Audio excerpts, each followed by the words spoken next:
Amerikada 1 yil yashaganimdan keyin o'sha qaytib borib yana Amerikanskiy universitetga kiradigan bo'lsam ham kattaroq muvaffaqiyatga erishaman dedim. Bu yerga o'sha ekzaminga bir oy qolganda Amerikaga ketib borganman. Xo'p, nimalar qildingiz bu Amerika diyorida? O'zi shu yoshlikdan bitta podxod bor. Nimaga kirishsam, o'shaning ichida eng zo'ri bo'lishga harakat qilaman. Qaysi loyihalar muvaffaqiyatli bo'lgan va sizga moliyaviy tomondan erkinlik bergan? Keyingi etapda IT katta pul keltiradi. 10 yil oldin qurilishga kirishni orzu qilgandim. Qurilishga kirdim. Haqiqatan sen milliarder bo'lmoqchimisan yoki prosta milliarder bo'lmoqchi bo'lib yurgan insonlarga o'xshab ko'rinmoqchimisan? Niyat qilaman shu suhbatdoshimni eng yaxshi fazilatlarini o'zimga shu insonning roziligi bilan o'tkazishga harakat qilaman deyman. Nima deb o'ylaysiz? Ko'pchilik hozir xavotirda. Sun'iy intellekt yana ham rivojlansa bunday bo'ladi, unday bo'ladi. Xavf, insoniyat hayot xavfga kelib qolishi mumkin va hokazo.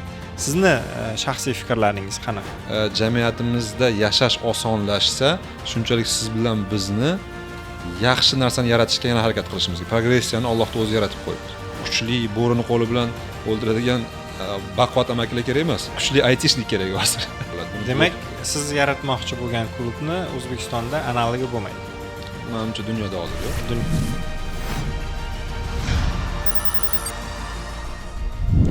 Assalomu alaykum 23-asr loyihasining muxlislari. Bugun haqiqatda 23-asr avlodiga tegishli bo'lgan insonni taklif qilganmiz. Kelajak vizioneri, biznes konstruktor hamda Kalibr loyihasida Casablanca loyihasining arxitektori, investori Ganiyev Jo'rabek aka. Assalomu alaykum. Jo'rabek aka, bugungi podkastimizga xush kelibsiz. Ochig'i siz bilan suhbat qurayotganimdan juda ham xursandman. Bugungi suhbatimiz ko'pchilikka manfaatli bo'ladi deb o'ylayman. Va birinchi savolim, bilaman mediada juda ham kam ko'rinish bergansiz. Sizni tanib olishimiz uchun birinchi savolim, Jo'rabek Ganiyev o'zi kim? Assalomu alaykum. Rahmat taklif qilganingiz uchun. Mediada endi ko'p yildan beri chiqamiz deb o'zimni bir prioritetlarimga qo'ymaganligim uchun hozir shogirdlarimiz ham anchadan beri 2-3 yildan beri chiqishingiz kerak, sizni shaxsiy brendingiz qilishimiz kerak, siz qilgan ishlarni hali ko'plarga aytsa agar anchadan muncha auditoriya yig'iladi deb turishuvdi. Men bundan maqsad ko'rmagandim. Endi hozir sheriklarimiz, ustozlarimiz tavsiyasi bilan shunga ahd qildik. Manfaatli bo'lsin. Balki shu podkastimiz debocha bo'lib berishi mumkin. Yaxshi niyat qilamiz. Rahmat. Endi Jo'rabek Ganiyev kim degan savolga men o'zimni tadbirkor deb o'ylayman. Tadbirkor va doim 2 qadam oldinda yuruvchi tadbirkorlardan biri deb o'ylayman. Vizioner deb aytsak bo'ladi. Vizioner desangiz bo'ladi. Endi bunga o'zi yoshlikdan men juda ham rasm chizishga qiziqardim. Bundan tashqari matematikadan juda yaxshi baholar, matematika, fizik bo'lganman. Shu 15 yoshimda Amerikada grant yutib, Amerika maktabida o'qib, o'sha yerda ishlab, o'sha yerda ulg'ayib, doim keyin Rossiyaga ko'chib kelganman 2005-yilda. 2005dan Amerikada demak 6 yil. 99dan 2005-yilda 6 yil har xil sohalarda ishlab ko'rdim. O'zimni o'qishga ham harakat qildim. U yerda bu universitetdan bu universitetga o'tib, lekin doim biznesmeni qiziqtirganligi uchun pitseriyam bo'lardi. Sheriklarimiz bilan bu yangi ishlarni qilib, mashina olib sotish bizneslarini birinchi bo'lib o'zi bilan orasida Amerikada 99-2000-yilda birinchi 16 yoshli, 17 yoshli Jo'rabek mashina sotgan Amerikada. 18 yoshli tug'ilgan kunim, 18 yoshli bir 150 kishi yig'ilgan, men tanimaydigan odamlar juda katta tug'ilgan kun o'tkazganman. O'shanda bir o'sha yoshlikda O'zbekistondagi to'yni ko'chirgan ekansiz. Shunga qisqasi yoshligimizda endi qilgan o'sha tadbirkorlikka qilgan harakatlarimiz doim bizga dars bo'lib kelgan, qilgan xatolarimiz ham dars bo'lib kelganda, keyin sekin-sekin kelajakka endi nima qilish kerak deganda neft gaz sohasiga qiziqqanman-da o'sha paytda. 15-16 yoshdan beri tadbirkorlik sohasi ichidasiz. Xo'p. Endi qilmagan ishimiz ham qolmagan, har xil sohalarda ishlab ko'rdik. Sekin-sekin endi maqsad tadbirkorlik qilib, shuncha matematik, fizik bo'lgani uchun ingliz tilini o'sha paytda 8,5 ballda IELTSda IELTSdan 8,5 ballni qo'lga kiritgansiz. Oldin. O'sha bo'lgandan keyin shuncha bilimni bir utilizировать qilib bir narsaga ishlatish kerak deganimizda, bo'lsam eng katta millioner bo'laman deb o'sha paytda niyat qilingan 15-16 yoshda shu tadbirkorlikka qiziqqanmiz. Qolaversa keyin o'sha zamonda neft gaz sohasida juda ham katta pul bo'lganligi uchun niyatim o'sha Dubayda neft gaz sohasida ishlash bo'lgandi. Keyin Moskvaga ko'chib o'tdim. Moskvada reklama agentsiyasida ishladim. Bu nechinchi yillar haqida? 2005 dan 2011-yilgacha. Demak 5-6 yil davomida Moskvada yashagansiz. Avval Amerikada Nyu-Yorkdami bu qaysi shtat? Florida shtati, Tennessi shtatida. 2005 dan 2011gacha Moskvada jurnalistika, izdательский domda ishladim, bosh muharrir bo'lib. PR agentство, reklamni marketing agentsiyasida McCann Erickson kompaniyasida ishladim. Rap Collinsda ishladim. U bir joyda masalan ko'p qolib ketmasligim sababi maqsadim bir umr oylikka ishlash emas edi. Menga eng zo'r praktika kerak. Zo'r kompaniyaga ishga kirib olaman, 1 yil ishlaymanda, o'sha sohamda ko'raman, уже endi patolog, endi bu yog'i oylik bo'ladigan bo'lsa, yana rezyumemni obnovить qilib, yana keyingi qirraga. Masalan, o'zim korxonada o'sha marketing agentsiyasida project manager bo'lib kirgan bo'lsam, strategik direktor ishlarini o'rganardim-da, keyingi boshqa kompaniyaga o'tishda o'sha joyga rezyume berardim. Albatta, masalan, menda fikrimda o'tirib institutda 4 yil vaqt ketkazgandan ko'ra, balkim noto'g'ridir, balkim to'g'ridir, просто tez darslar tez menga zerikarli bo'lib qolardi. Xuddi bir narsani qayta tushuntirganda bo'ladi, undan ko'ra praktikada dars olaman deb, o'sha 6 yil davomida Moskvada ham juda tez karyera qilib, O'zbekistonga 11-yil kelayotgan paytda Центр международного обмена degan kompaniyaning generalniy direktori edim. 87 ta ofisimiz bor edi. Men 1,5 yil ishlagan bo'lsam, Hindistonda, Xitoyda ofis ochib, savdoni 80% ga 1 yilda ko'targansiz. O'shandan yana bo'yicha savdo bo'lgan. Chet elga talabalarni magistratura o'qishga jo'natilardi. Work and Travel programmasi bo'yicha 17 mingta talaba jo'natilardi. Men kompaniya bir konsalting kompaniya, ob'yomimiz juda katta bo'lganligi uchun o'sha paytda masalan 10 mingta, men kelgancha kompaniya 10 mingta odam jo'natgan. Men kelganimdan keyin birdaniga 1 yilda 18 mingtaga chiqarganmiz. Hali bu mavzuga batafsil to'xtalamiz. Xo'p, 2011-yildan keyin siz O'zbekistonga qaytib ko'chib keldingizmi shunda? O'zbekistonga. Hozirgacha shu yerdasiz. To'g'rimi? Xo'p. Keling endi bir boshdan qaytaylik. Deylik, maktabni o'zi qayerda o'qigansiz? 16 yoshdan Amerikaga ketdim deyapsiz. Keling ko'proq bir Amerikadagi faoliyatingiz haqida batafsilroq to'xtalsak-da, keyin Moskvadagi, keyin O'zbekistondagi faoliyatingiz haqida ham yana bir to'xtalib o'tsak. Maktabni fizika matematika litseyida, Samarqanddagi birinchi fizika matematika litseyida o'qiganman. Juda ham o'sha 90-yillarda juda ham nomi chiqqan litsey edi, respublika bo'yicha desa ham bo'ladi. Chunki litsey bitiruvchilari O'zbekistonda eng zo'r oliygohlarida birinchi, ikkinchi budjetda birinchi o'rinlarini olishardi. Moliya instituti bo'lsinmi, diplomatiya bo'lsinmi, endi boshqa tomondan bitta-ikkita bolalar orasiga tushib qolardi, lekin bizning faxrimiz shunaqa ediki, fizmatni bitirganlar 1-2-3 ta olish kerak deb haligi qilardik. Bir-birimizga raqobat qilardik. Men diplomatiyaga birinchi o'ringa kiraman desa, yo'q, men birinchi o'ringa kiraman deb raqobat qilardik-da. Yani boshqa kimdir kirib qolsa agar, yo'q, bizdan boshqa aqlli bor ekan deb hayron qolardik. Xo'p, u orzular ushaldimi? Nima bo'ldi? Endi u o'sha tayyorgarlik jarayonida Amerikaga borib kelib 1 yil o'qidim maktabida, yana O'zbekistonga kelgan tayyorgarlik jarayonida endi testda 36-6 bo'lavergandan keyin yechaverasiz, любой testni yechib tashlavergan, ingliz tili oson, ona tili oson. 8,5 natija bilan. Oson bo'lgandan keyin уже bo'ldi, kirdim desda qiziqish ham qolmaydi-da. Выгорание bo'lgan. Qanaqadir menda o'sha bir narsani cho'qqiga zabt etdimi, bo'ldi, keyingi cho'qqini beringlar deydigan. Endi 4 yil borib diplomatiyadan yana boshidan o'qiymanmi deganman-da. Sizga bu yerni O'zbekistondagi oliy ta'lim o'zi qiziq bo'lmay qolgan. Bunaqa natijalarga endi Amerikada 1 yil yashaganimdan keyin o'sha qaytib borib yana Amerikanskiy universitetga kiradigan bo'lsam, kattaroq muvaffaqiyatga erishaman dedimda, bu yerga o'sha ekzamenga 1 oy qolganda Amerikaga ketib borganman. Demak, Amerikaga ketdingiz. Xo'p, Amerikada o'sha o'qish orzusiga nimasiga erishdingizmi shunda? Amerikada MIT universiteti.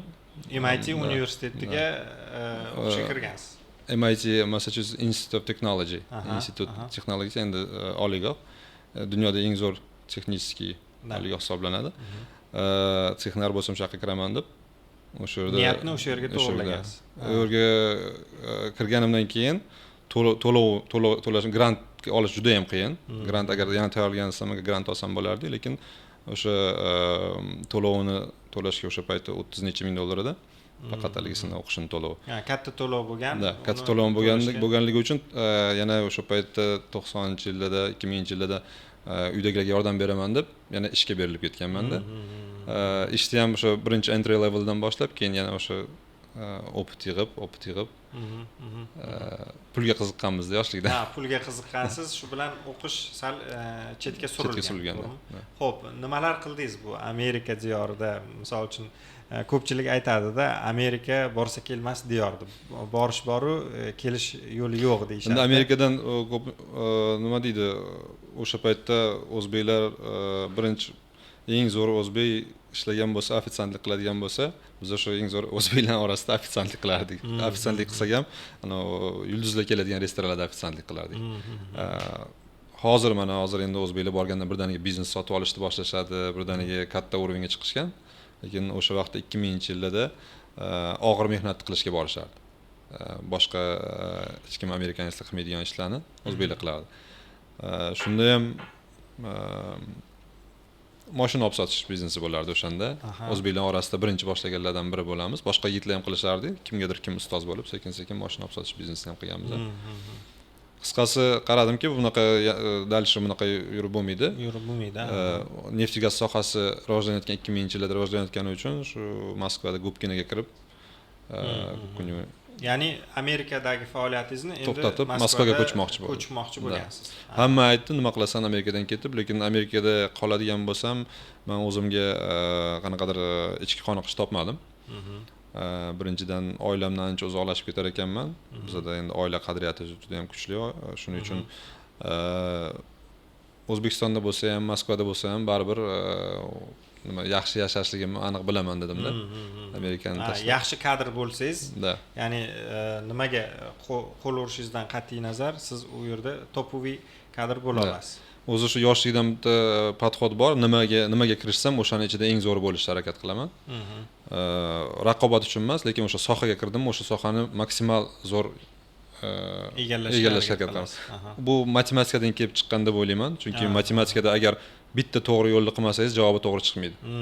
Shuning uchun faqat bitta to'g'ri yo'l bor, matematika. Formulani to'g'ri qo'yib, uni yechimini to'g'ri qo'yish kerak. Shuning uchun qaysi sohaga kirmaylik, qanaqadir og'ir ish bo'ladigan bo'lsa ham, o'shanga bu og'ir ishni yuqorisiga chiqish kerak, rahbari bo'lish kerak deyiladi-da. O'sha 6 oy deganda yo menejer yoki rahbariyatga chiqib borardim.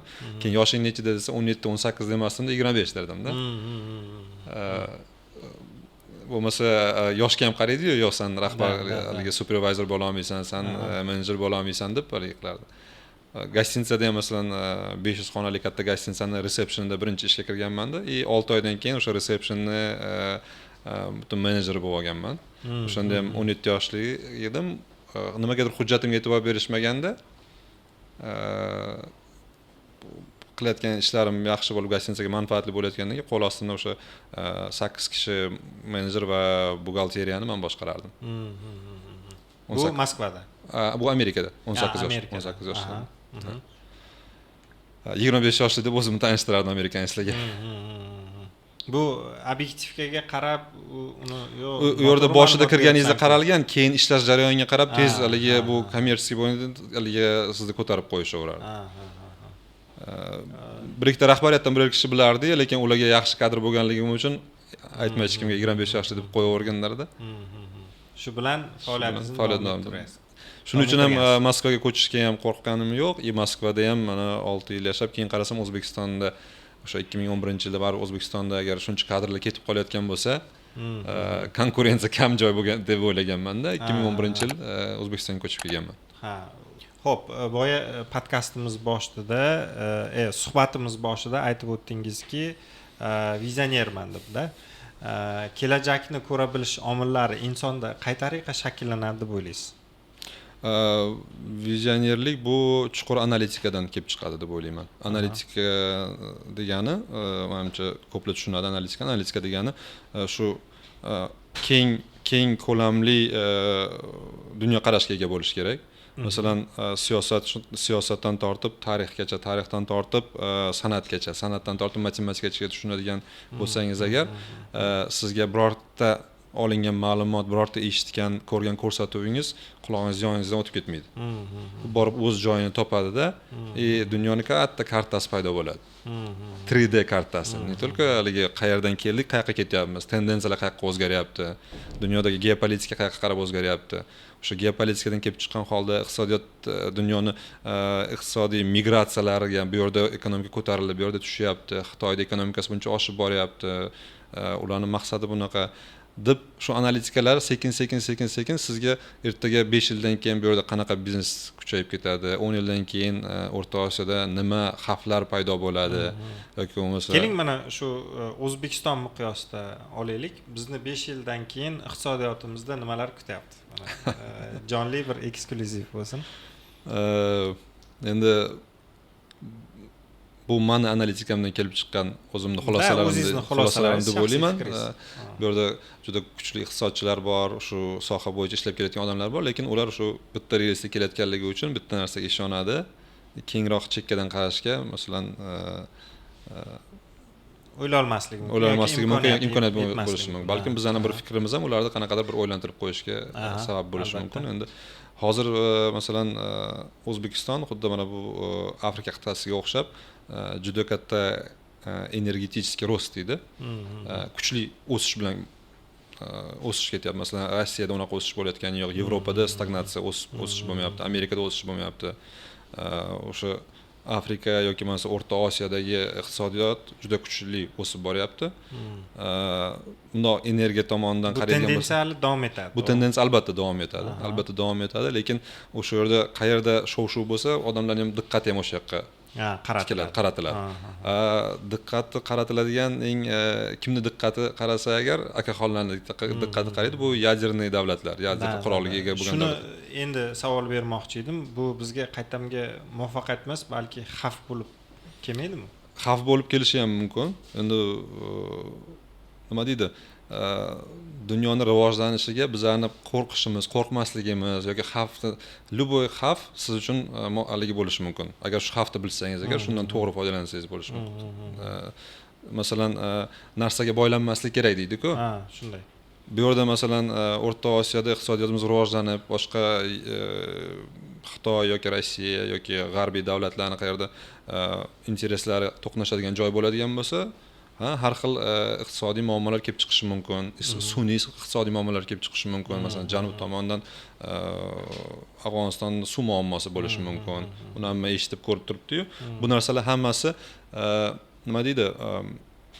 Endi ma'no o'rnidagi narsa emas-ku.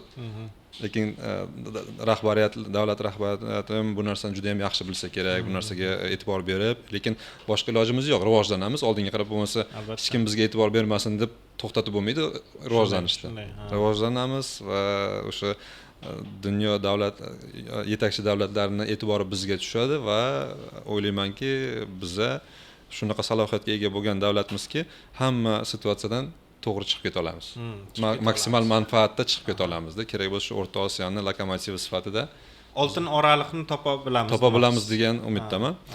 Endi real faktlarga keladigan bo'lsa, agar risklar qanaqa bo'lishi mumkin? Masalan, suv taqchilligi deyilyapti. O'rta Osiyoda agar suv taqchilligi bo'ladigan bo'lsa, O'zbekiston agrar davlat bo'lganligi uchun, основной agrar davlat bo'lganligi uchun oziq-ovqat muammosi bo'lishi mumkin. Lekin bu bo'lishi mumkin. Uni kompensatsiya qilish uchun boshqa xizmatlarni eksport qiladigan bo'lsak, o'sha oziq-ovqat kerak bo'lsa import qilib olib kelamiz. Nechta davlatlar bor dunyoda o'zida yerlari yo'q yoki oziq-ovqat yetishtirish kerak yo'q, chetdan olib kiradi hammasi. Shuning uchun maksimal ta'limga e'tibor berib, yoshlarimiz og'ir mehnat yoki bo'lmasa qishloq xo'jaligini eksport qilmasdan turib, intellektual bilimlarni eksport qiladigan bo'lsak, maksimal o'sha IT sohasi rivojlanadigan bo'lsa agar, O'zbekistonni qanaqa holat bo'ladigan bo'lsa, bir tomchi suv qolmagan bo'lsa ham bu yerda maza qilib yashasa bo'ladi, hammasini olib keldiramiz deydi-ku. Qo'pol bo'lsa ham-da. Demak, qo'l bilan emas, aql bilan pul topiladigan qila oladigan salohiyatga ega bo'lishimiz kerak. Menimcha, hozir yoshlar siyosati ham, davlat siyosati ham shunga juda ham qattiq e'tibor berilyapti. Oxirgi 6 oy, 1 yil ichida men shu qurilish biznesidan yoki bo'lmasa o'sha neft-gaz sohasining biznesidan investitsiyalarimni sekin IT sohasiga o'tkazmoqchiman. Venture fond ochmoqchiman. Nega qurilish bozorida yaxshigina marja bor-ku? Albatta, endi biz mana sizni ko'rsatuvingiz 23-asr degandan keyin o'sha 23-asrga qaraydigan bo'lsak agar, keyingi etapda IT katta pul keltiradi. 10 yil oldin qurilishga kirishni orzu qilgandim. Qurilishga kirdim. O'zim uchun san'at asari sifatida obyektlarni qurdim. Shu orqali qanaqadir nomam chiqardim yoki qanaqadir shogirdlar tayyorladik. Manfaatimiz tegdi odamlarga. Demak, bu etapda qoladigan bo'lsam, xo'p, mayli, masalan 50% foyda bordir, qanaqadir kompaniya yaratarman, dom qurilishi, mana yangi Toshkent qurilishida ishtirok etarman. Lekin o'sha marjinalность deganda, aytaylik 5 yil ishlab $10 million pul toparmizda. Lekin IT ga agar 5 yil shu istedodimni, vizionerligimni yoki bir qanaqadir o'zimni bosib salohiyatimni IT ga 5 yil tikadigan bo'lsam agar, bu 10 million emas, kamida 50 yo 100 million yoki degan, bu undan ham ko'p bo'lishi mumkin. Shuning uchun hozir fokusimni shaxsiy o'sish yoki bo'lmasa o'zimning shogirdlarim, men pul tikkan insonlarning shaxsiy o'sishiga qaratganman. Psixologiyani chuqur o'rganyapman, IT sohasini chuqur o'rganyapman. O'zimni biznesmenlik tajribamni yoshlar, mana bu kuchli g'oyaga ega IT sohasida ishlayotgan yoshlarga berib, ular bilan birga rivojlanmoqchiman. Men nima deydi, hayotiy tajribadan va o'sha har xil emotsional intellektni rivojlantirgan inson sifatida bu narsa yo'q yoshlarimizda, aslında 20 yoshli, 25 yoshli yigitlarda hali bu narsa rivojlanmagan. Endi ular pul topishni o'rganishyapti. Endi ular o'zini boshqarishni, o'zini iroda qilishni o'rganishyapti. Qancha aqlli, qancha kuchli bo'lmagan, lekin baribir hayot darslarida mana bunaqa turbulentasidan o'tgandan keyin o'sha vaqt cho'zilib ketmasligi uchun shularga qanaqadir qiymat berib, ular orqali o'zimni ham qanaqadir bir konsepsiya bormi bu borada? Misol uchun konsepsiya bor. Hozir konsepsiyadan уже real ko'rinishga kelayotgan etapga keldik. Hozir xarakter transformatsiya markazi degan markazga asos soldik. Bu nima? Bu xarakter degan transformatsiya markazi, bu transformatsiya degani odamni butkul o'zgarishi. Bu tushunarli. Xarakter deganda, masalan, hozir ko'p startaplar, founderlar bilan gaplashyapman. Mana sizga pul tikmoqchiman. Qani, ideyangizni menga namoyon qiling. Ideyani masalan 10 tasidan 3 tasini ideyasi juda ham yaxshi, chunki men har xil davlatlarda borib, shu servislarning borligini ko'ryapman, bu yerda yo'qligini ko'rib turibman. Ideya zo'r. Haligi startapper founder o'zini taqdimoti jarayonida yoki bir ikkita savol berganingiz, uni videniyasi, shaxsiy nima deydi, ko'nikmalari, dunyo qarashi hali tor bo'lganligi uchun faqat shu sohada qanaqadir bu bir oylikda bir kompaniyani bir bo'lagi ishlay oladi, lekin u founderlikka hali kuchi yetmaydi. Ideyang zo'r, lekin o'zing iching o'smagan, hali iching o'smagan. Tashqi tomondan o'sishing uchun ichki to'siqlar bor hali juda ham katta. Ko'plar tushunmaydi. Bir xillariga endi tushuntirishni ham biz o'rgandik. Tushuntirib shunaqa ikkita bolevой tochkasini aytsa agar qochyapti deb o'ylash mumkin. Da, endi qochganda biz aniq tushuntirib bera olmaganmiz. Hozir mana shu joyingizda sizning slabiy joylaringiz bor desa, birdaniga bo'ldi ustozlik qiling deb, o'zlari ustozlik qiling deb kelishyapti. Endi hozir shunaqa g'oya qildikki, agar xarakter transformatsiya markazida bir necha tam qalb ilmini, o'sha psixologiyani, o'sha yoshliklarda bo'lgan bolalik travmalari degan narsalarni hozir keng yoritilyapti-ku. O'sha narsalarni birinchi yechib olib, o'sha narsalarni emotsional mana bu arg'imchoqlardan o'tmasdan turib, o'zi intellektual mulohazasi bilan, o'z fikri bilan yechishga harakat qilib, ulg'ayishiga sabab bo'ladigan bo'lsak, unda endi o'sha amaliy mashqlari bor, logiskiy, psixologik suhbatlari bor. O'shalardan o'tkazamizda yoshlarni. Borgan sari o'ziga irodasi kuchayadi. Mana bu vaqtini bekorga sotsial sitlarga ketkazmaydi. Maqsadini aniqroq qo'yadi. Faqat boyish emas, faqat qasos olish emas, ana kim yoshligida seni qattiq gapirgan bo'lsa ko'rsatib qo'yaman boyib ketib degan narsa emasda, haqiqiy maqsadlarni qo'yib, haqiqiy missiyasini topib berishga harakat qilsa, keyin uni ichidagi energiyasi vaqtinchalik bo'lmaydi. 6 oylik, 1 haftalik, 1 oylik, 5 yillik yoki $1 million topgancha bo'lmaydi. Eng yomoni tadbirkorlarning orasida shu million sifri raqami chiroyli bo'lganligi uchun millioner bo'lsam, mana bunaqa joyim bo'lsa, mana hammasini qilgandan keyin shunaqa pastga qarab sho'ng'iydi, o'zi bilan birgalikda kompaniyasini olib ketadi, sheriklarini ham rasvo qiladi, oilasini ham buzib qo'yishi mumkin.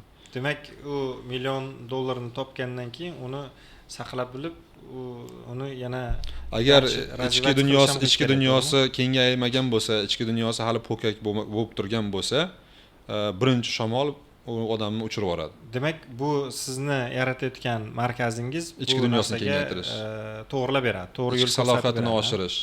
Masalan, bir xillaga men senga hozir 1 million dollar investitsiya qilaman, mana shu investitsiyaga ko'zi qottarib nima qilishini bilmaydi, telefonni ko'tarmay qoladi, dovdirab qoladi. Demak, ichki salohiyat yo'q. Zo'r ideyani shu yog'igacha qildingmi? Men 1 million dollar tajribasi bo'lishligi qanchalik muhim? Hayotiy tajriba juda ham muhim. Founderlar o'sha unicorn katta loyihalarni dunyo bo'yicha buni statistikasini qarasangiz ham eng yoshlari 30 yoshda. Bu mana shu 35 yosh atrofida emas. Bu psixologiyaga ham ma'lum, hammaga ma'lum, shu 35 yoshda odam o'zi o'sha hayotdan nima deydi, xulosalar chiqarib, noto'g'ri yo'ldan bormayotganini aniq qilib, o'zini yo'lini topib, qadriyatlarini to'g'rilab oladi. Kimdir qanaqa krizis sredniy возраста deganda shu 35 yoshdan 40 yoshgacha bo'lgan. Masalan, Igor Rybakov degan Rossiyada oligarx bor. Eshitgan bo'lsanglar, u ham juda ham maktablari bor, haligisi bor. U ham shu hamma shogirdlariga aytadi, agar meni kompaniyamni boshqarmoqchi bo'lsanglar dedi, yoshinglarga qarayman dedi. Qanaqa geniy bo'lmasanglar ham 40 yoshdan boshlab sizlarga ish beraman dedi. 40 yoshda yo borib pinjakka kirib bekinib olasizlar, bo'ldi, meni hayotim shu, 2-3 ta obyektim bor, shuni arendasini olib beraman deb komfortga yoki bo'lmasa menga ikkinchi dehaniya ochildi, meni ko'zim ochildi deganda eng zo'r ish boshqaruvchi, eng zo'r menejer, eng zo'r founder o'sha menimcha 35-40 dan keyin hamma hayotda savalangan va aniq savalangan va o'zini kapitalini saqlab qola olgan va yana o'zini ustida ishlamoqchi bo'lgan, kamida 20-30 ta turnik tortila oladigan o'sha yoshdagi insonlar bo'lsa agar, ular demak haqiqiy yangi stratosferadan chiqib keyingi urovga chiqdi, dalshi kosmosga uchadi deganida u. Zo'r, gap yo'q. Fikrlaringiz juda ham ma'qul kelyapti menga. To'g'risi men uchun bu yangilik bo'ldi. Xarakter nima? Ilmiy xarakter transformatsiya markazi.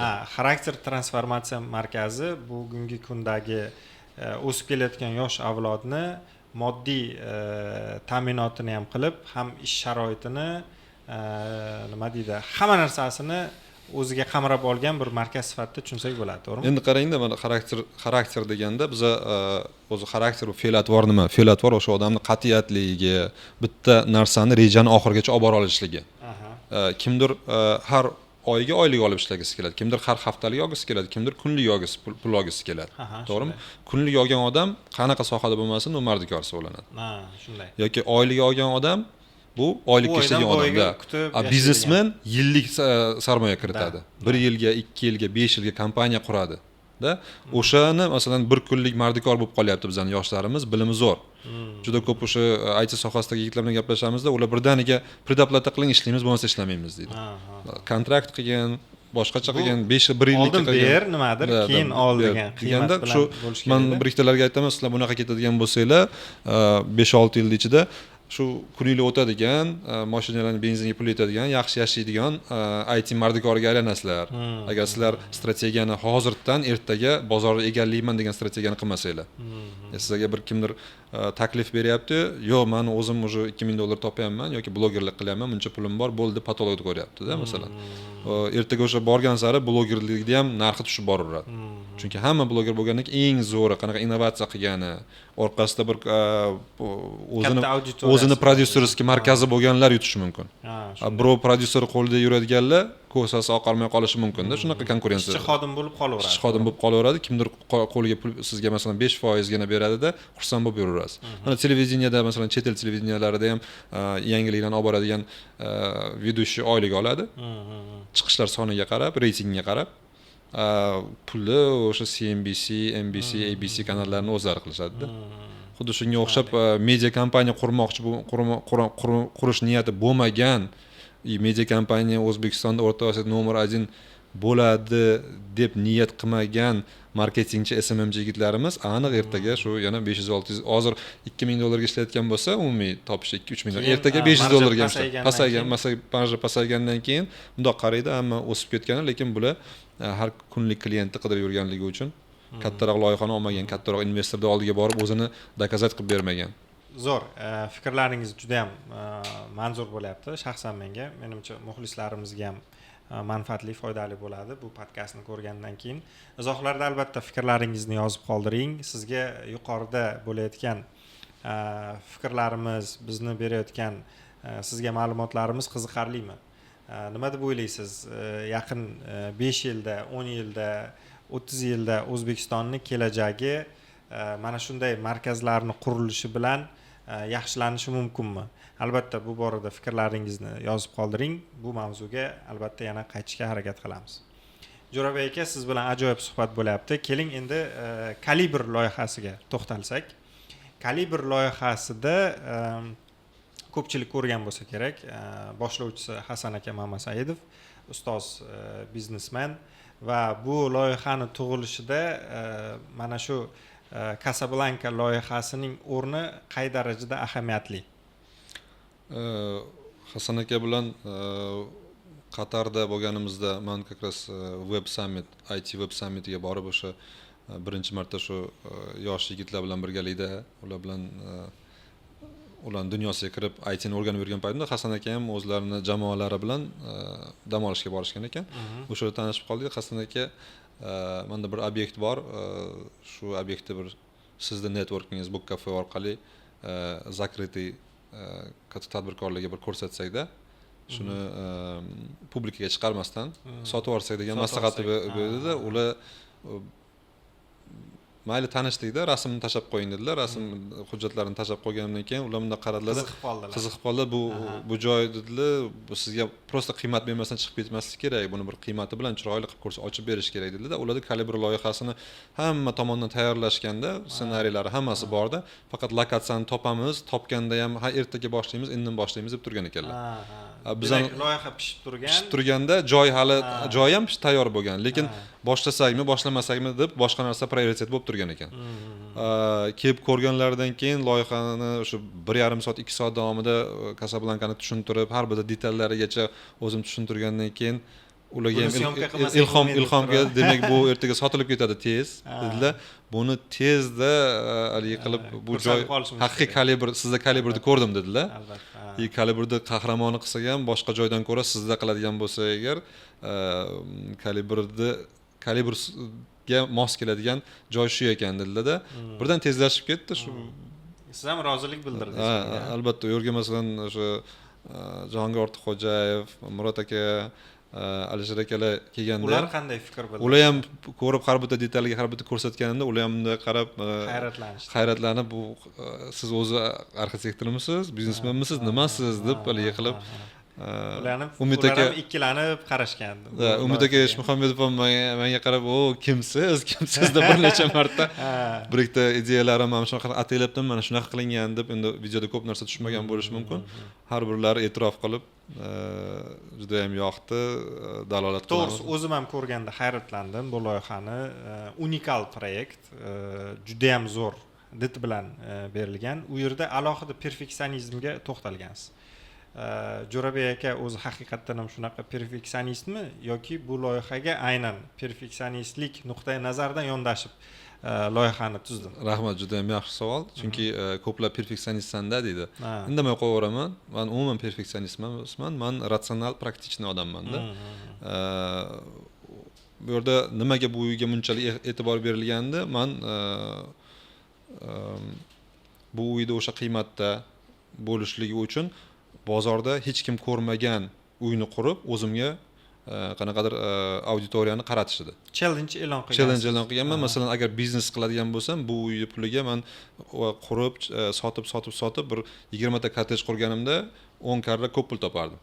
Shunaqa loyihalardan chiqib ham ketdim. Pulimni ham yangi O'zbekiston territoriyasida yerlarim bor edi, ularni ham sotdim-da. Ular 10 barobar ko'tarilishini bilib turgan holda sotdim-da, chunki xuddi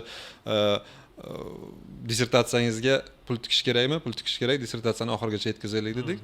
Lekin bundan hozir sotiladigan pul, demak, meni o'sha себестоимость расходlarimni qoplagandir. Meni shu vaqtgacha 3,5 yil davomidagi kommersiy нецелесообразно bo'lib turibdi. Kommersiy tomondan bu to'g'ri keladigan bu foydasi bo'lmay turibdi-yu. Lekin bu narsa menga boshqa impuls berdi. Bu narsa meni shunaqa ustozlarning e'tirofiga sazovor bo'ldim. Eng glavnisi boshqalarning e'tirofidan ko'ra o'zimni ichimdagi, demak, men qanaqa loyihaga yondashsam, o'sha loyihani nimaga qodir ekanligingizni isbotladingiz o'zingiz uchun, to'g'rimi? Shu vaqtgacha men o'sha Amerikada bo'lganda ham, Moskvada bo'lganda ham, o'sha izdательский domda jurnal chiqarishda bosh muharrir bo'lganimda ham, o'sha yoki bo'lmasa chetga o'qishga jo'natishgan, shu sohaga shunday kiramanda o'zimga o'zim niyat qilaman. Bismillahirrohmanirrohim. Mana shu sohaga kirdim, shu sohani eng zo'ri bo'lishga niyat qildim deyman. Qoyil. Faqat shu niyatda eng zo'ri bo'lish kerak. Pulni qo'ymayman. Bir qanaqadir karyerni lestnitsani qo'ymayman. Shu sohani eng zo'ri egallayman yoki bo'lmasa bir ustoz bilan suhbat bo'layotgan paytda bir 10 sekundlik отключаться qilamanda, niyat qilaman. Shu suhbatdoshimni eng yaxshi fazilatlarini o'zimga shu inson roziligi bilan o'tkazishga harakat qilaman deyman. Hurmat bilan, e'tibor bilan ustoz kim ustozlik qilmoqchi bo'lgan bo'lsa, shuni bilimini olishga harakat qilaman. Bu sohada ham qurilishni boshlaganda, demak, o'sha shu spektrda hech kim uy qurmayapti. Demak, juda katta tadbirkorlar bor, puldor insonlar bor, ularning vaqti yo'q uy qurishga. Chunki men kichkina kottejlarimni qurdimda, unga ketgan mehnatni, sifat mehnatiga qarasam agar, hech kim chidamaydi bunaqa sifatli qilishga. Demak, katta pul topayotgan odam boshqa sohada ishlab turibdi-yu, lekin qachon fokusini bera oladi? Men demak, shu vaqtgacha meni nomim ishonch bo'lib kelgan bo'lsa, meni nomim do'stlarim, partnyorlarim orasida надежный inson sifatida bo'lgan bo'lsa, demak shu nomni shu uyni ichiga tiqamanda.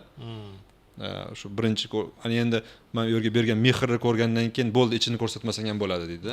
Bo'lmasa o'sha yerda masalan 11 ta kitobdan iborat albomlar turibdi. Har bitta qilingan ishda dokumentatsiyasi bor. Yopilgan ishlar qanaqa qilingan. Unaqa dokumentatsiya o'zi umuman O'zbekiston tarixida bo'lmagan bo'lsa kerak. Lukoilda O'zbekiston tarixida qilinadi. Lukoilda zavodlarini xuddi shunaqa ob'yemda. Yo'q, u zavod qiyosida tushunarli. Uy nimaga zavoddan talab qilinadi? Bu xavfsizlikda.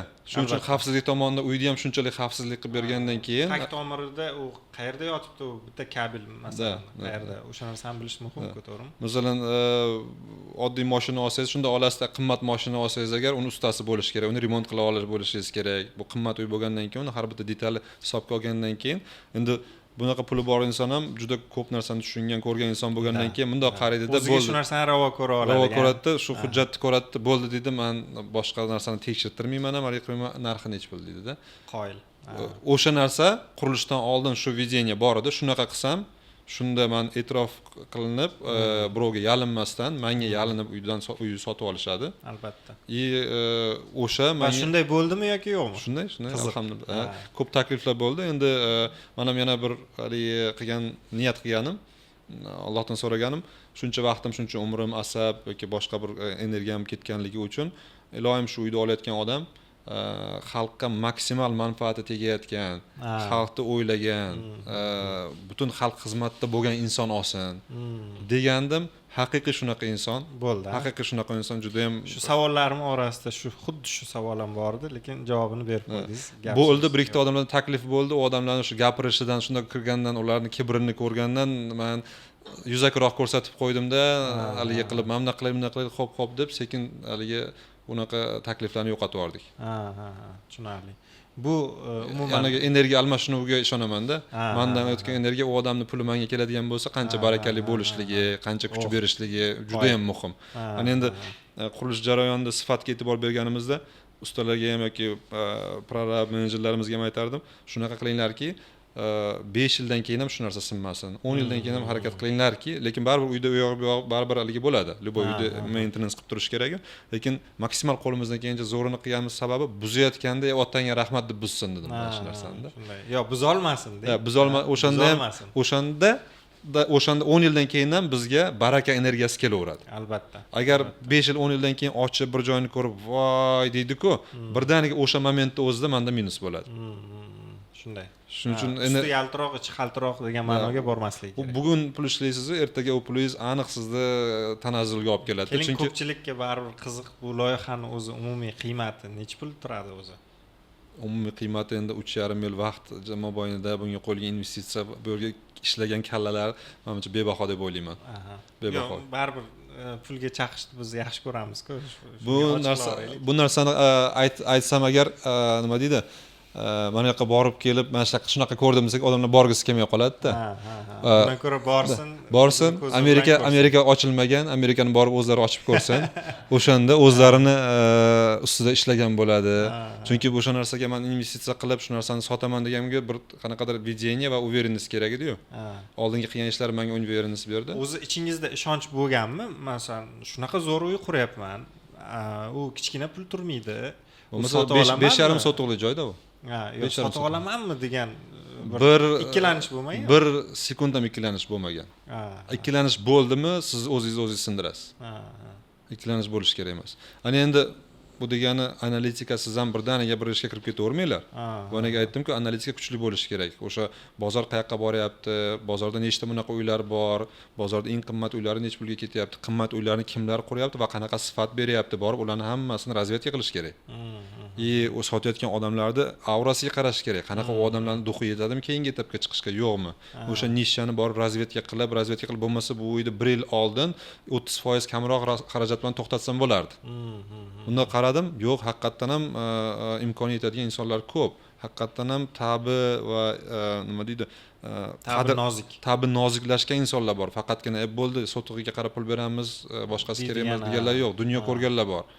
Shunchalik katta salohiyatga ega odamlar borki, ularni atrofidagi krugidagi insonlar o'zi milliarderlar, chet eldagi milliarderlar bo'ladi-da. Ularni ko'rgandan keyin ularga bir san'at asari yaratmasang agar qoniqmaydi. Qaniydi vaqtim bo'lsa o'zimga qurardim deydi, lekin vaqtim yo'q deb oddiy uyda yashayvergan juda ko'p tadbirkor insonlar bor-da. Qoyil. Bu narsani ko'rgandan keyin bunga pul bersa arziydi deyish kerak. Casablanca qurish loyihasini qurish fikri, loyihasi o'zi qayerdan kelib chiqqan, u tak tomiri? Qanday bu xayolga kelib qoldingiz? Men shunaqa uyda, Toshkentda shunaqa uy quramanki, butun O'zbekiston havas qiladigan darajada.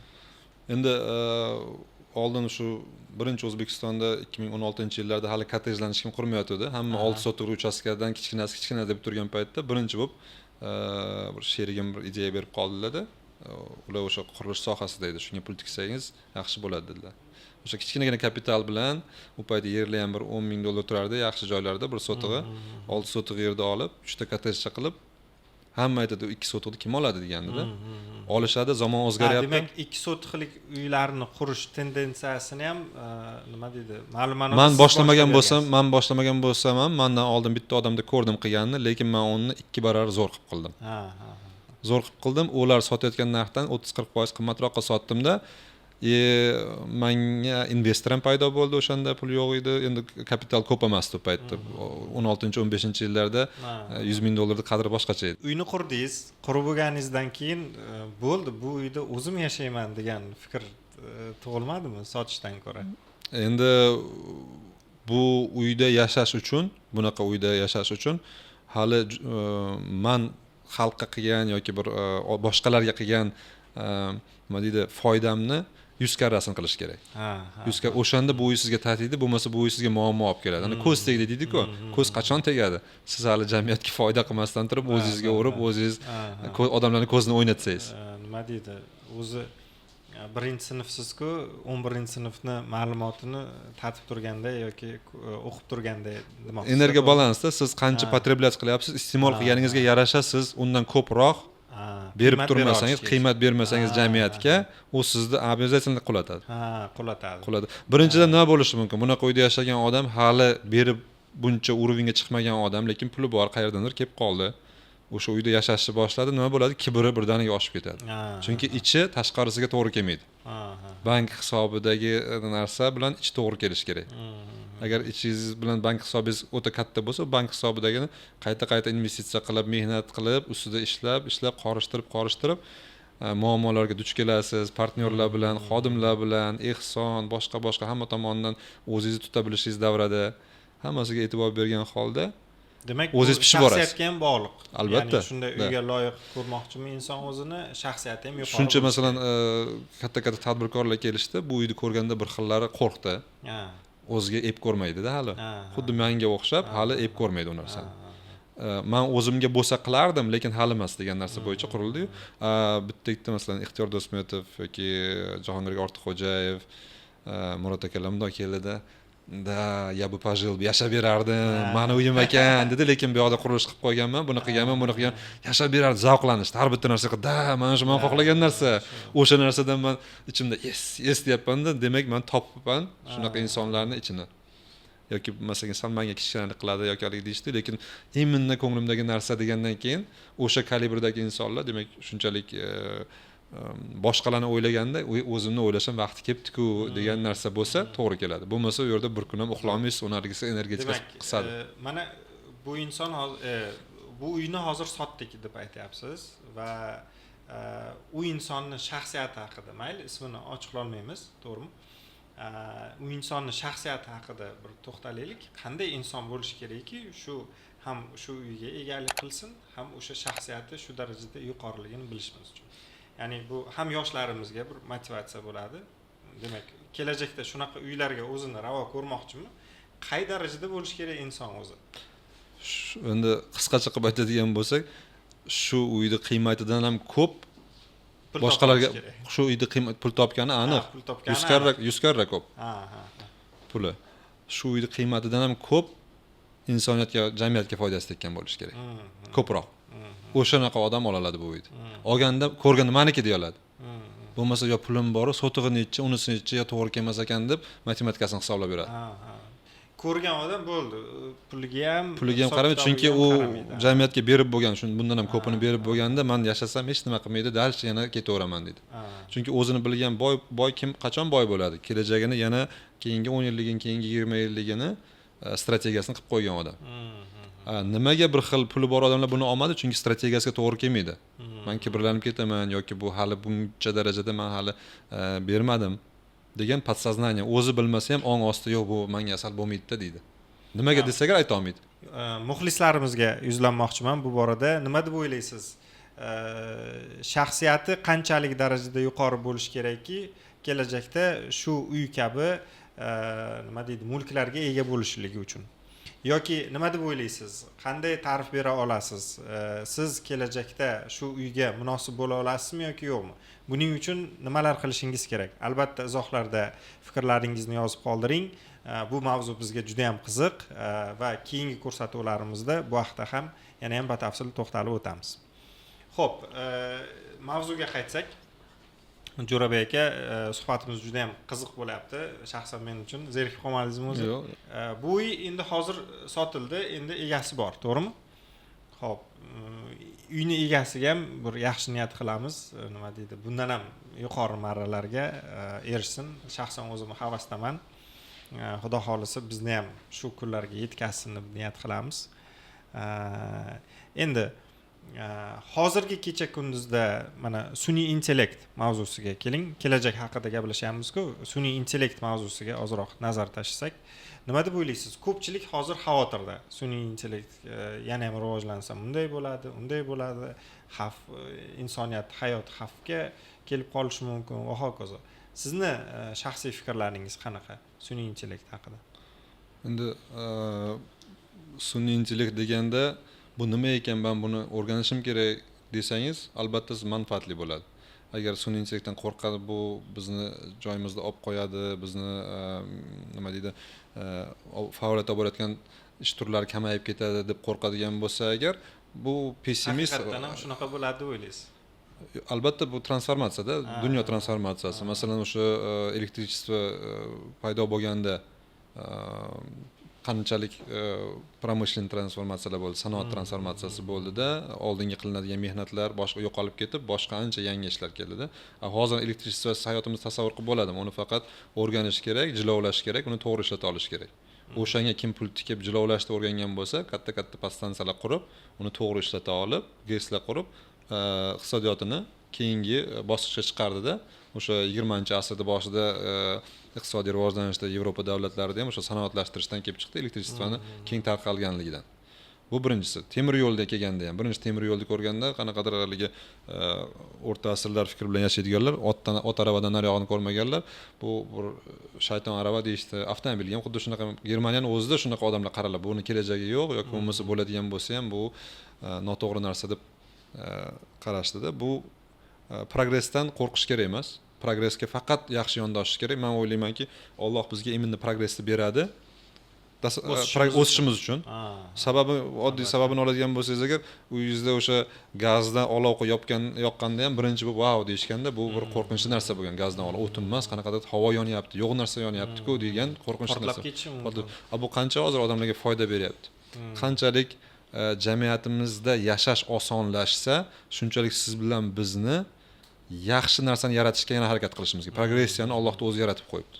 Doim oldinga qarab o'sish borda. Ilm fanni o'sgandan keyin progressiya bo'ladi. Internet keldi.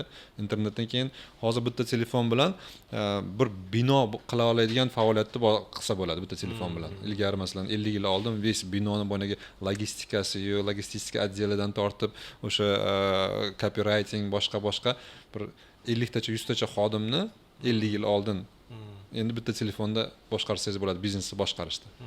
Xuddi shunaqa tasavvur qiling, sotuviy telefonni borligi, uni yo'qligini.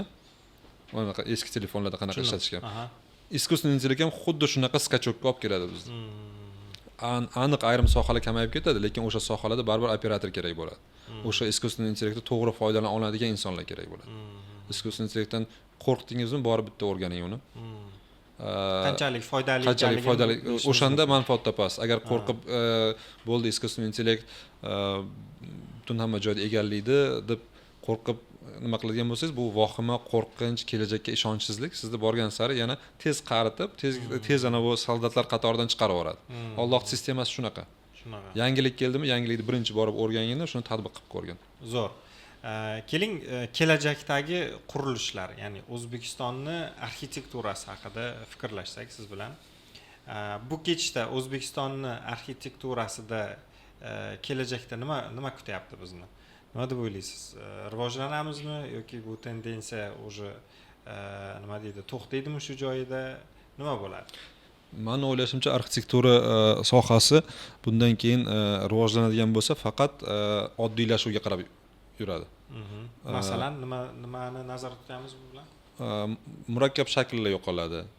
Hamma oddiy shakl, oddiylikda bo'ladi. Bundoq olib qarasa, rivojlangan davlatlarning binolariga qarasangiz agar o'sha 20-asrlarda qurilgan ko'p qavatli binolar g'ishtlardan, ampirni qilib, pompezni baland qilib qurilgan-ku, keyin shishaga o'tishdi.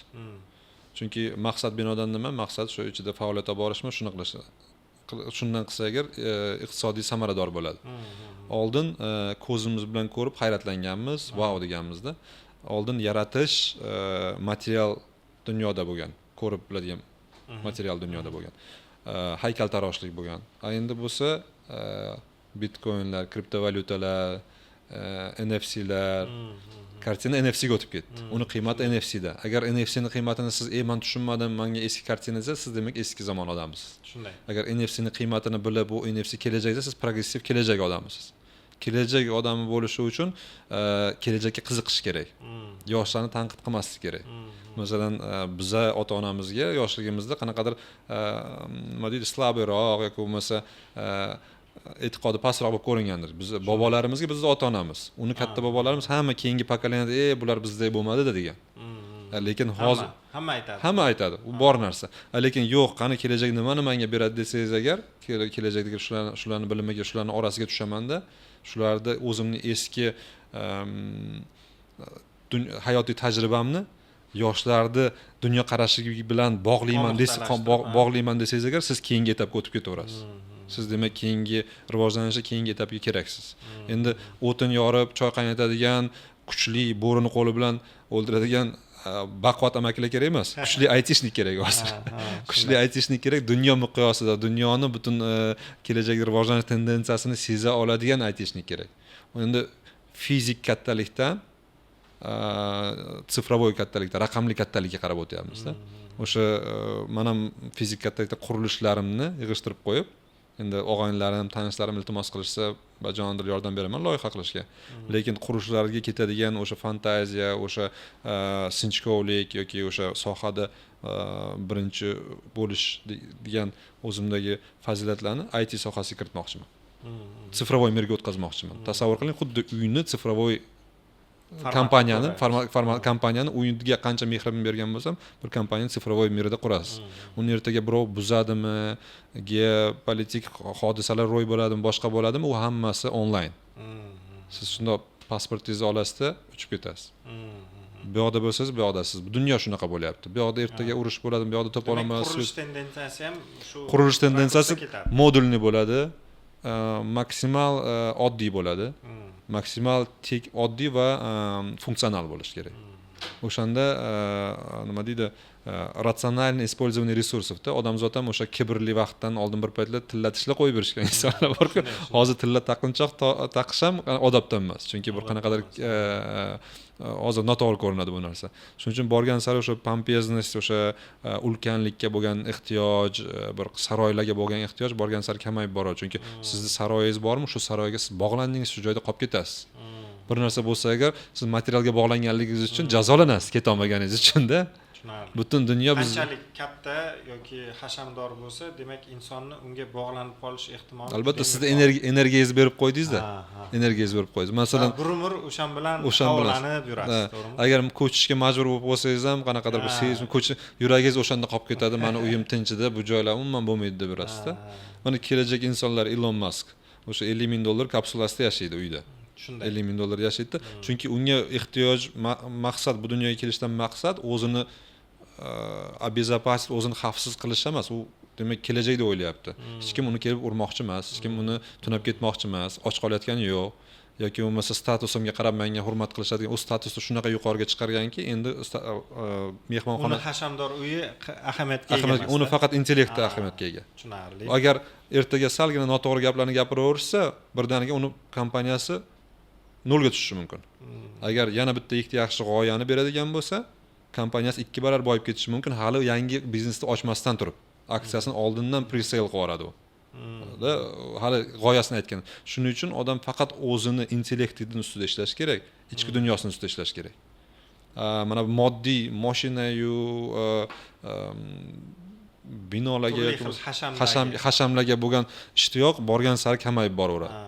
Endi savol tug'ilishi nimaga bo'lsa Casablancani bunaqa hashamatli qildingiz deganda, shunaqa savol ham tug'iladi albatta muxlislarimizdan. Endi bu o'sha o'zini mavqesini fiksировать qilib, mana ko'rdim, endi dальше yana ketaman degan insonlar uchun, shuning uchun ham juda katta sotoga ega emas, qisqagina, kompaktgina uy. Bu kvartiraga sig'magan boyroq inson uchun. Kvartirada men sig'mayman, bu sal kengroq joy bo'lsa degan joy. Ikkinchidan bu butun smart qilingan. Chet davlatni dunyoni любой joydan boshqara olasiz bu uyni. Men aytganim, bu uyni egasini Dubayda, Moskvada, Londonda, dunyoning eng markazlarida uylari bo'lgan insonni bitta uylardan bittasi. Toshkentda ham 2-3 o'shanaqa odam inson bo'lsa agar 2 hafta turadi, yana boshqa joyda yashaydi. Uni urovini shunaqa. Masalan, misol uchun aytaylik, Pavel Durov uchun har bitta davlatda kichkinagina bir o'zi qasrga pul yetadi, juda katta. Qasr emas, kichkinagina bir kvartirachi olib qo'ygandek uyda bu. Shunday. Shuning uchun buni hashamat. Hattoki ko'pchilik aytadi, Moskvada uy ham yo'q deb. Kvartirada turadi.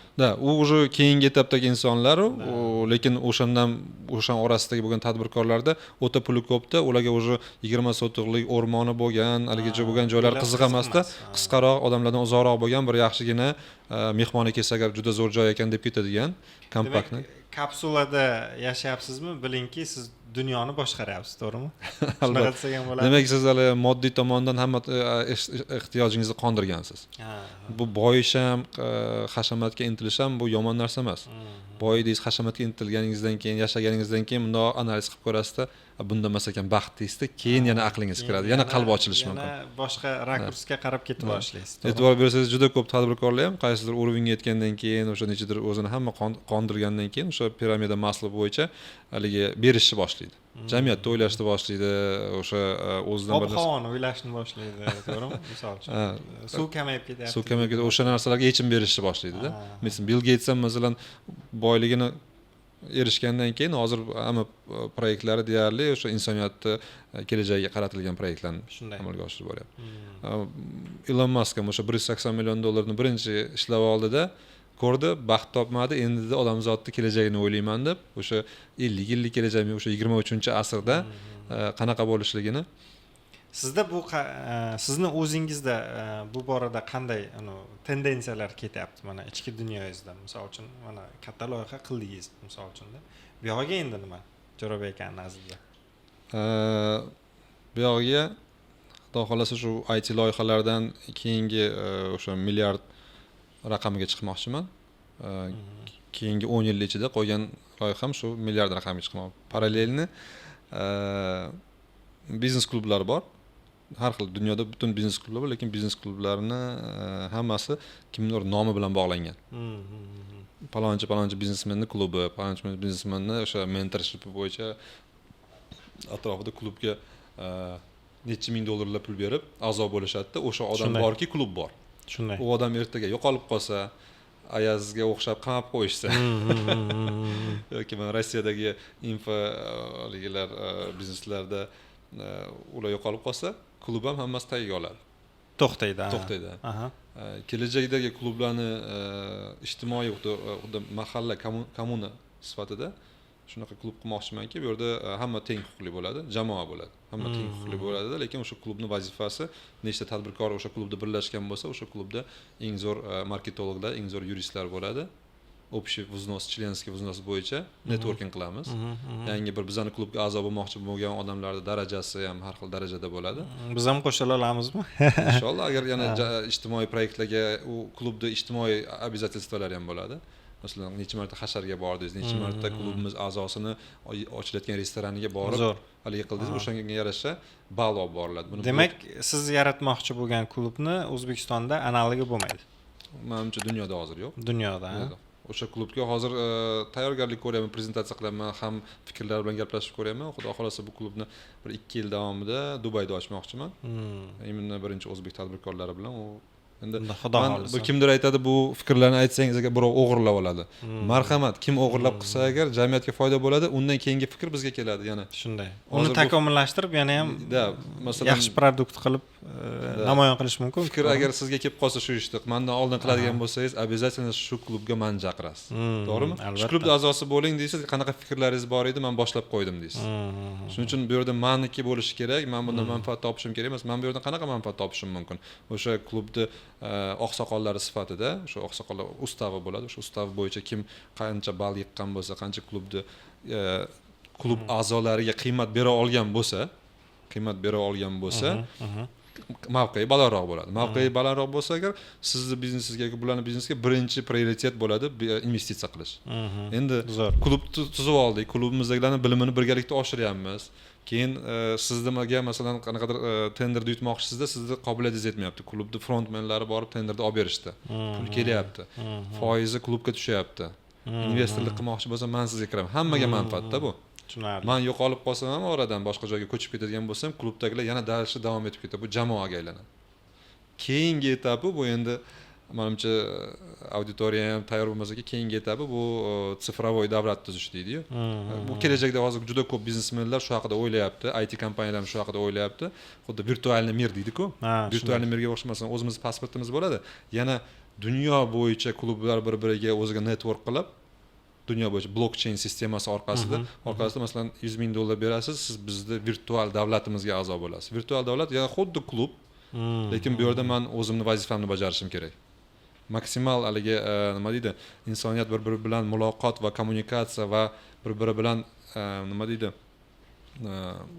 bog'liqlik, interaktivnosti, bog'liqlikni o'zini darajasiga qarab, o'zini dunyoqarashiga qarab har xil virtual klublar paydo bo'ladi. Hindistonda bo'lishi mumkin bitta a'zosi, bittasi Londonda bo'lishi mumkin, bittasi Xitoyda bo'lishi mumkin. Shundan aytaylik 1000 kishi bitta klubga paydo bo'lishi mumkin-da. Ularda har bittasining o'zining vazifasi bor, qoidasi bor. U klub sizga virtual klub nima beradi, uni ustavi bor. Buni bu yerda katta forumlarda, aytishliklarda ko'rganman bu narsani. Shu narsa meni qiziqtirib qoldi. Demak, kelajakda treninglar sohasi hali yana ham takomillashadi ko'proq. bu endi Klublar. treninglar sohasi emas, klublar взаимодействие. Bu network masalan bir jamoa qurishda birinchi ibtidoiy jamoat tizimi bo'lgan, keyin qanaqadir feodalizmda jamoasi bo'lgan, monarxiya bo'lgan, keyin respublikaga aylandi. Hozir bu model har xil territoriyaga bog'liqligimiz uchun kimdir hamla qilishi mumkin bizga, to'g'rimi? Shunday. Territoriya ketishi mumkin, yana ko'chishingiz kerak to'g'ri keladi yoki boshqa bir holatlar bo'ladi. Endi sekin virtualniy mir paydo bo'lyapti, virtualniy kriptovalyutani kuchayib ketganligini ko'ryapsiz. Ertaga butun hamma narsa shu orqali boshqariladigan bo'ladimi? Mana bu analogiy dunyomiz virtualniy mirga o'tadi. Ertaga sizda qanaqadir davlat pasporti ham bo'ladi, keyin yana ikkinchi pasport, haligi virtualniy pasportingiz ham bo'ladi. Qanaqadir bir klub pasporti. Singapur, Dubay, progressivniy davlat o'sha pasport orqali siz davlatga qo'yadi. Bo'lmasa yo'q. Yo'q, masalan bu pasport bilan borsangiz ham kirsangiz bo'ladi. Lekin mana virtualniy davlatim masalan bitta loyiha bor, Vabadu degan loyiha bor. Vabadu davlatining pasporti deydi. Yozib qo'y, Vabadu virtual davlatining pasporti deydi. O'sha orqali sizni davlatga kirgizishadi. Hozir yashil pasport deydik. Hamma joyga zeleniy degan. Nimaga Vabadu? Chunki Vabaduning ustavi bo'yicha siz уже millioner bo'lishingiz kerak. Уже jinoiy istoriyangiz bo'lmasligi, уже tekshirilgan insonlarning klubi bu. Xuddi boylar misol uchun klubga kirishdan oldin Rolex soati ko'p narsani hal qiladi deganda yoki mashinasini minib kelishi ko'p narsani hal qiladi deganda qanaqadir bir klubni a'zosi sifatida sizni ko'rsatayotgan pasportingiz siz darajangizni ko'rsatadi. U Vabado haqiqatan ham bunga palonchi davlatlarda eng krutoy biznesmenlar haligi gapi bo'ladi-yu. Shunday. Yig'ilishi choyxonasi bo'ladi. O'shalarni klub, shularning networki, bular kuchli insonlar deydi. Bular kuchli, davlat pasportidan ko'ra bu pasport kuchli bo'ladi. Endi bu yerda albatta tabaqalanish desangiz, tabaqalanish muammosiga duch kelasiz, chunki eng elitalar, eng aqllilar, masalan, dunyo Nobel mukofotlari misol uchun, Nobel mukofotlari o'zini klubini ochadi-da, Nobelchilarning networkini qilib beradi. Masalan, yoki bo'lmasa qanaqadir bir kelajakshunoslar yoki boshqalar yoki bir nima deydi, dunyo qarashiga bir bo'lib, virtualniy dunyo tuzib, o'sha virtualniy dunyoni blokcheyn orqali sistemasini yaratib, bu shu orqali qanaqadir bir boshqaruv taktikasiga ega bo'ladi. Yoki bo'lmasa aytadi, men Londonda bir ishim to'xtab qoldi desaga, klub a'zolaridan Londonda kim bor desaga, onun telefoningizda bir 20 ta odam kontakt chiqib turibdi.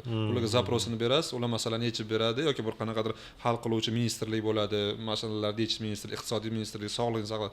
Siz masalan Hindistonda kimdir kasal bo'lib qoldi, Kanadada bitta filialda doktor bor. Biz o'sha klub nima deydi, mana bu chegaralarni yo'qotib, odam o'zlariga mos bo'lgan insonlar networkini yaratib, bir xil fikrli degan toifasini yaratib, shunaqa kelajak masalan 2050-yillarda deb o'ylayman. 2050-yillarda dunyo davlatlari dunyo shunaqa klublari bilan bir-biriga qiladi. Raqobatlashadi. Bu territoriya xuddi bir qanaqadir fizический territoriya bo'lib turadi. Ikkinchi o'rin davlatchilik paydo bo'ladi. Bu yerda o'zimiz davlatchiliklar turadi territoriyasida.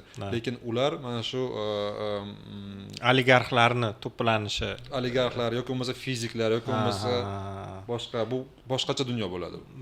Tushunarli. Uni balkim hozir men uni 10% ni tasavvur qilayotgandirman, 5% ni tasavvur qilayotgandirman. Faqat bu narsani o'ylasangiz qo'rqitishi ham mumkin bu narsa. Tushunarsiz narsa qo'rqinchli bo'ladi doimda. Lekin shuni tushunishga harakat qilsangiz agar, shuni birinchi tepasida turgan siz bo'lasiz. Yaxshi tomonini ko'raverasiz. Buni iloji agar biz hozir shuni o'rganib, yaxshi tomonini o'rganib, shunaqa klubni ochib ko'rmasak 5-10 yil ichida. Oddiy variantini ham. Boshqalar ochganda biz bularni klubini yeta olmaymiz-ku deb. Shuning uchun o'zbeklar klubini dunyodagi qo'shtirib o'tirmaslik uchun dunyodagi masalan dunyodagi o'zbeklar klubini ochilsa. Dunyodagi ekspatlar klubi faqat o'sha O'zbekistondan chiqqan yoki ota bobosi O'zbekistondan bo'lgan har xil joyda yashaydiganlarni qanaqadir virtual O'zbekiston territoriyasidan chiqib ketganlar virtual bog'lanib qanaqadir bir kommunikatsiya hosil qilsa, iqtisodiy yoki ijtimoiy kuchga ega bo'ladi. Iqtisodiy yoki ijtimoiy kuchga ega. Bizni aynan podkastimizga mos fikr, g'oyalar bo'lyapti. Nima deydi, suhbatimizni yana ham davom ettirish manfaatdorman, lekin bilamizki, vaqt nuqtai nazaridan chegaramiz bor albatta. Siz bilan yana ham bu mavzular, kelajak haqida, biznes haqida, shaxsiy rivojlanish haqida gaplashish hali ko'proq to'xtalamiz deb o'ylayman. Keyingi loyihalarimizda albatta. Jo'rabek aka, bugungi podkastimizga tashrif buyurganingiz uchun sizga juda ham katta rahmat. Juda ham qarashlarimni, fikrlarimni tubdan o'zgartirib yubordingiz, to'g'risi. Xayolimga kelmagan mavzular haqida gaplashdik.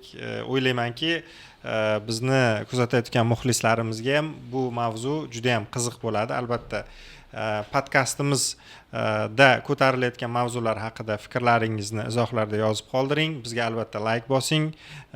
Ishimiz bardavom bo'lishligi uchun, ijodimiz yana ham ser qaynashi uchun o'ylaymizki, sizga juda ham katta foydali va manfaatli bo'lyapti deymiz. Jo'rabek aka, muxlislarimizga ikki og'iz so'z yakunida fikrlaringiz bo'lsa, marhamat, ular bilan bo'lishsangiz, shu bilan bugungi ko'rsatuvimizga, loyihamizga yakun yasasak ham bo'ladi. Kelajak, men siz bu loyihaga taklif qilganingizda loyihaning nomini kelajak deganingizdan keyin juda yaxshi dedim. Bundan xursand bo'ldim, chunki doim kelajakka qarab o'zimizni trayektoriyamizni to'g'rilab olishimiz kerak-da hozir.